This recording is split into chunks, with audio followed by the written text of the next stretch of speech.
Hey everyone, कैसे हैं आप सब। मैं हूं हीना और आप देख रहे हैं लीगल परसेप्शन। आज की इस वीडियो में हम भारतीय संविधान के एक बहुत ही इम्पॉर्टेंट अनुच्छेद 21 के बारे में बात करेंगे। वैसे तो अनुच्छेद 21 को अगर हम देखें तो ये सिर्फ 1.5 लाइन में दिया गया है।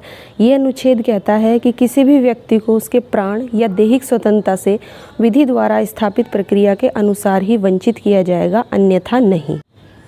आगे बढ़ने से पहले हम अनुच्छेद 21 के बारे में एक और बात देख लेते हैं, क्योंकि ये अनुच्छेद जो है वो LLB और ख़ास तौर पर LLM एग्ज़ाम्स के लिए बहुत ही इम्पोर्टेंट है। वैसे तो संविधान के सभी अनुच्छेद एग्ज़ाम्स के लिहाज से बहुत इम्पोर्टेंट है, लेकिन अनुच्छेद 21 एक अलग ही महत्व का है, क्योंकि ये अनुच्छेद सभी व्यक्तियों को जीने का अधिकार देता है। अब ये तो बहुत ही सिंपल सी बात है कि जो अनुच्छेद हर व्यक्ति को जीने का अधिकार दे रहा है वो सबसे श्रेष्ठ होगा ही, और अनुच्छेद 21 इसी अधिकार को हमारे संरक्षण देता है। लेकिन अनुच्छेद 21 की बात केवल इसकी 1.5 लाइन पर ही ख़त्म नहीं होती, बल्कि सुप्रीम कोर्ट और हाई कोर्ट्स के अलग अलग जजमेंट से इस अधिकार का दायरा धीरे धीरे बढ़ता चला गया है, जो हम अलग अलग केसेस में देखेंगे कि कौन कौन से अधिकारों को अनुच्छेद 21 में शामिल कर लिया गया है। तो चलिए शुरू करते हैं। सबसे पहले ये देखते हैं कि अनुच्छेद 21 में जो ये बात दी गई है कि किसी भी व्यक्ति को विधि द्वारा स्थापित प्रक्रिया के अनुसार ही वंचित किया जा सकता है। अब ये जो विधि द्वारा स्थापित प्रक्रिया है, इसका मतलब क्या है, ये जानना सबसे पहले ज़रूरी है।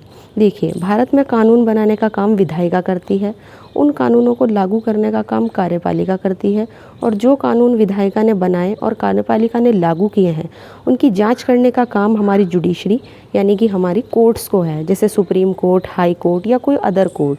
हमारी न्यायपालिका या जुडिशरी ही ये काम करती है, जिसमें हमारा सुप्रीम कोर्ट, हाई कोर्ट के अलावा और छोटे छोटे कोर्ट्स भी आ जाते हैं। तो अब क्वेश्चन ये उठता है कि अनुच्छेद 21 में जिस विधि की बात की गई है वो विधि या कानून केवल विधायिका ही बना सकती है, या कार्यपालिका भी किसी को विधि बनाकर किसी भी व्यक्ति को उसके जीने के अधिकार को छीन सकती है। इसके लिए हमें 2 केसेस देखने होंगे जो हमारी इस कन्फ्यूजन को दूर कर सकते हैं। तो सबसे पहले आता है AK गोपालन बनाम मद्रास राज्य का केस। ये बहुत ही फेमस केस है, कॉन्स्टिट्यूशन में आपको ये अलग अलग जगह पे देखने को मिलेगा। दरअसल ये केस एक बहुत ही इम्पॉर्टेंट केस तो है ही, लेकिन अनुच्छेद 21 के लिहाज से और भी ज़्यादा इम्पॉर्टेंट है।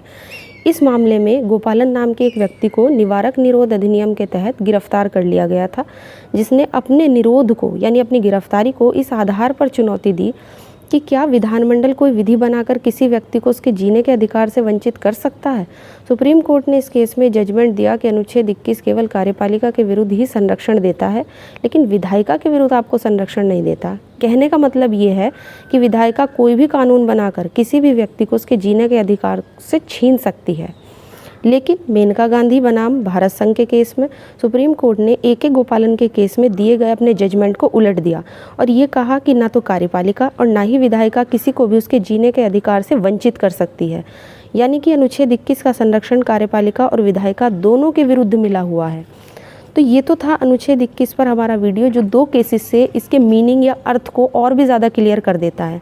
लेकिन अनुच्छेद 21 केवल यहीं ख़त्म नहीं होता, बल्कि सुप्रीम कोर्ट और हाई कोर्ट्स के समय समय पर दिए गए जितने भी जजमेंट्स हैं उनमें आपको इस अनुच्छेद का दायरा और भी बढ़ा हुआ देखने को मिलेगा, जो हम अपनी आने वाली वीडियोज़ में अलग अलग पार्ट्स में कवर करेंगे। मैं उम्मीद करती हूँ आज का ये वीडियो आपको पसंद आया होगा। इसके साथ ही आप हमारे चैनल को सब्सक्राइब कर सकते हैं और साथ ही आप बेल आइकन को भी प्रेस कर सकते हैं।